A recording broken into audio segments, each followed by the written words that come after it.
It's been about 1 month with the P30, the regular P30, not the Pro, and I'm just going to give you my thoughts and my experience using this phone. Starting off with the physical shape, I really like how the shape is. I know the Pro is a bit bigger, but honestly, since I have smaller hands, I always tend to go towards the smaller phone. For the button placement, it is placed well. Where I would naturally hold the phone, my thumb is already resting on the power button and volume down keys. So I can easily turn on the phone and I won't have to fiddle with my hands just to turn on the phone. The volume up key is a bit of a reach, but as I reach for it with my thumb, it doesn't feel like I'm gonna drop the phone. And because of its narrow shape, it fits in my hands really well and really secured, so my fingers actually have a great grip on them. There's still a headphone jack on this phone, so for you guys to still use wired headphones or the aux cord for your car or speakers, or even microphones, you can still use this without any dongles. The phone does have a flat screen, so it's nice when I'm reaching something on the other side, I don't accidentally hit something on my inner palm.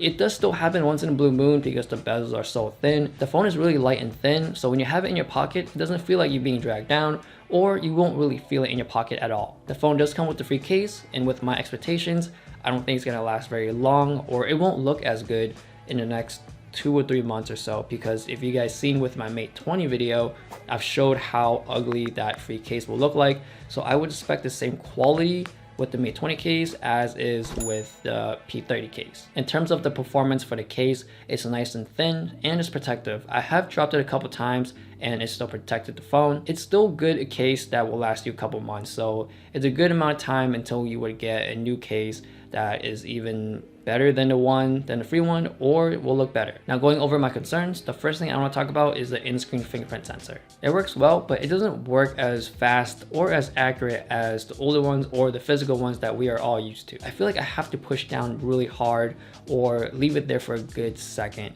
Even though it's not a second, it feels forever. To be honest, I use the fingerprint sensor the least on this phone. My preferred way is the face detection. If that doesn't work, then I use the pin. And then the last thing I would use is the fingerprint. I still have the same problem with the face unlock as I did with the Mate 20, where the screen brightness will shoot way up high as I turn it on just to try to read my face. And if I'm in a dark bar or when I'm about to fall asleep, where all the lights are off and my eyes are already accustomed to a dark place, as I turn on the screen, the brightness just shoots up super high and it just hurts my eyes. As for the speakers, it's not as loud as other competitors out there. So if you're the type of person that just love blasting your music or play volume at a high level while watching your YouTube videos, then this one may not satisfy you. When I go out to take pictures, the first one I'll grab is the P30. Or if I have multiple phones on me, the first one I'll take out is the P30. The camera's really well rounded. It works well from daylight all the way down to really, really dark situations. And I gotta say, the telephoto lens on a P30 is such a game changer for me. Before this phone, I never would have used any telephoto lens. I would not zoom in at all because automatically I know that the quality is gonna degrade. With the P30, that changed my mind, and ever since then, I do start using telephoto lenses on other phones, and then I just realized it's not going to be as clear or as sharp as the P30. The telephoto options on the P30 is just right. It's 3x and 5x. It's just good enough for people who are just walking around the city and want to take a couple of zoom in snapshots. When I had the Pro back then, the 5x and 10x was way too much, and I always find myself zooming out a little bit more just to get to 3x because that's how much I wanted to zoom in. And if you want to see more about the P30 cameras, I have plenty of those on my channel. Next up is battery life. The battery management on this phone is really good, and it will notify you when anything intensive is running in the background, so you can actually turn it off. Sometimes it could be annoying when it tells you that Instagram is running in the background and you already know this and you don't even care or don't want to hear it.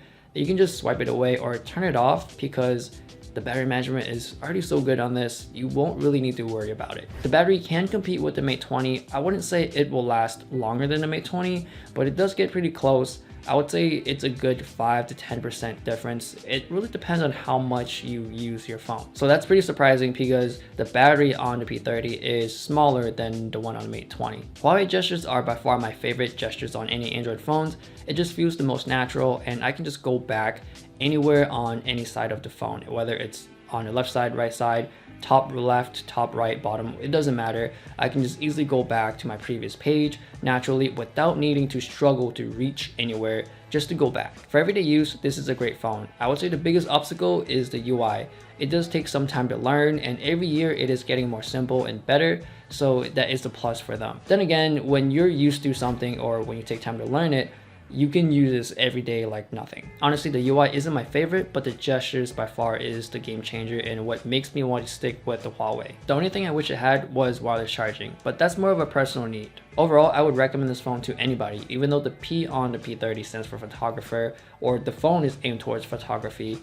This is a great phone to use as a general phone, and it's a plus if you do like taking pictures of family, friends, or even yourself. The phone does really well on that aspect, which is great, and a lot of people do like taking pictures. So that's my 1 month review of the P30. Remember, these are just my experiences and my opinions using the P30 for a month. Thanks for watching, and I will see you guys later.